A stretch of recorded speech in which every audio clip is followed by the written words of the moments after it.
దేశంలో ఆయారాం గయారాం అనే సంస్కృతిని రాజకీయాల్లో పార్టీ ఫిరాయింపులను తీసుకొచ్చిందే కాంగ్రెస్ పార్టీ.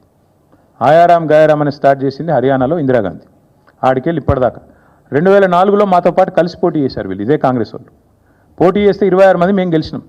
అలా మా ఎమ్మెల్యేలు 10 మందిని గుంజుకపోయి కాంగ్రెస్లో కలుపుకోలేదా? నిజం కాదా? ఇక మా లక్ష్మారెడ్డి సాబ్ ఇన్నే ఉన్నాడు, ఆయన గెలిచిండారు 2004లో.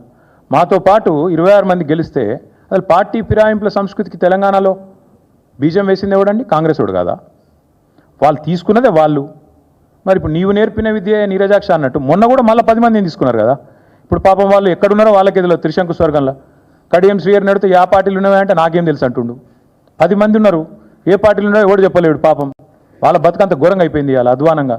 నేనేమంటున్నా అంటే చేసిన వెధవ పనులన్నీ చేసి మా ప్రభుత్వాన్ని కూడా వడగొడతాడు. మేము వడగొట్టుడేంది?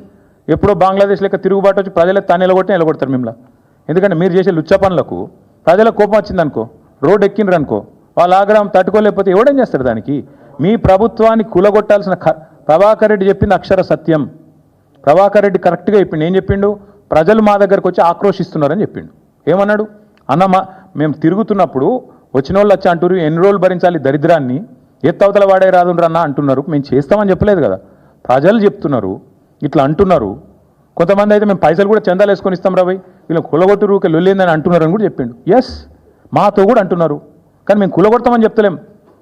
ఎస్, ఈ ప్రభుత్వం దరిద్రం, కాంగ్రెస్ కరోనా కంటే డేంజర్, ఎస్ ఇవన్నీ కరెక్టే. కానీ ప్రజలు నిర్ణయం తీసుకున్నారు. ప్రజాస్వామ్యంలో 5 ఏళ్ళు ఉండాలి.